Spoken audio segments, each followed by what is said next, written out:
सलोनी ने आज कई दिनों के बाद फेसबुक खोला था। एग्जाम के कारण उसने अपने स्मार्टफोन से दूरी बना ली थी।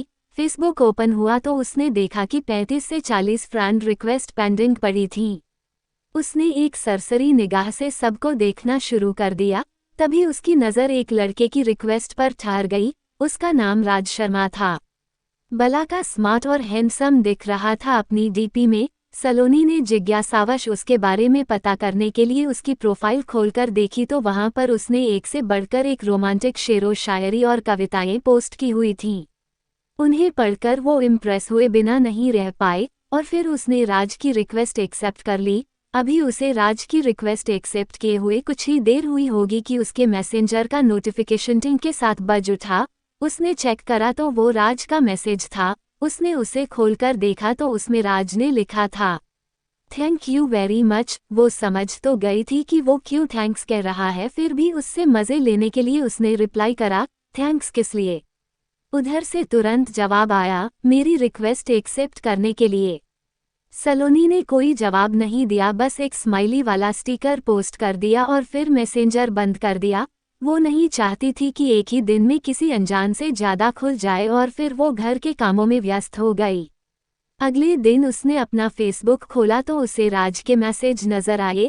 राज ने उसे कई रोमांटिक कविताएं भेज रखी थीं। उन्हें पढ़कर उसे बड़ा अच्छा लगा। उसने जवाब में फिर से स्माइली वाला स्टिकर सेंड कर दिया। थोड़ी देर में ही राज का रिप्लाई आ गया। वो उससे उसकी हॉबीज़ के बारे में पूछ रहा था। उसने राज को अपना संक्षिप्त परिचय दे दिया। उसका परिचय जानने के बाद राज ने भी उसे अपने बारे में बताया कि वो MBA कर रहा है और जल्दी ही उसकी जॉब लग जाएगी। और फिर इस तरह से दोनों के बीच चैटिंग का सिलसिला चल निकला। सलोनी को अब उसके मैसेज का इंतज़ार रहने लगा था। जिस दिन उसकी राज से बात नहीं हो पाती थी तो उसे लगता जैसे कुछ अधूरापन सा है। राज उसकी जिंदगी की आदत बनता जा रहा था। आज रात फिर सलोनी राज से चैटिंग कर रही थी। इधर उधर की बात होने के बाद राज ने सलोनी से कहा, यार हम कब तक यूं ही सिर्फ फेसबुक पर बातें करते रहेंगे। यार मैं तुमसे मिलना चाहता हूँ, प्लीज़ कल मिलने का प्रोग्राम बनाओ ना। सलोनी खुद भी उससे मिलना चाहती थी और एक तरह से उसने उसके दिल की ही बात कह दी थी, लेकिन पता नहीं क्यों वो उससे मिलने से डर रही थी। शायद अनजान होने का डर था वो। सलोनी ने यही बात राज से कह दी, अरे यार इसलिए तो कह रहा हूँ कि हमें मिलना चाहिए। जब हम मिलेंगे तभी तो एक दूसरे को जानेंगे। राज ने उसे समझाते हुए मिलने की जिद की। अच्छा ठीक है, बोलो कहाँ मिलना है, लेकिन मैं ज़्यादा देर नहीं रुकूंगी वहाँ। सलोनी ने बड़ी मुश्किल से उसे हाँ की। ठीक है, तुम जितनी देर रुकना चाहो रुक जाना, राज ने अपनी खुशी छिपाते हुए उसे कहा। और फिर वो सलोनी को उस जगह के बारे में बताने लगा जहां उसे आना था। अगले दिन शाम को 6 बजे शहर के कोने में एक सुनसान जगह पर एक पार्क, जहां पर सिर्फ प्रेमी जोड़े ही जाना पसंद करते थे। शायद एकांत के कारण राज ने सलोनी को वहीं पर बुलाया था। थोड़ी देर बाद ही सलोनी वहां पहुंच गई। राज उसे पार्क के बाहर गेट के पास अपनी कार से पीठ लगा के खड़ा हुआ नजर आ गया। पहली बार उसे सामने देखकर वो उसे बस देखती ही रह गई। वो अपनी फोटो से ज़्यादा स्मार्ट और हैंडसम था। सलोनी को अपनी तरफ देखता हुआ देखकर उसने उसे अपने पास आने का इशारा करा। उसके इशारे को समझकर वो उसके पास आ गई और मुस्कुराकर बोली, हाँ अब बोलो मुझे यहाँ किस लिए बुलाया है।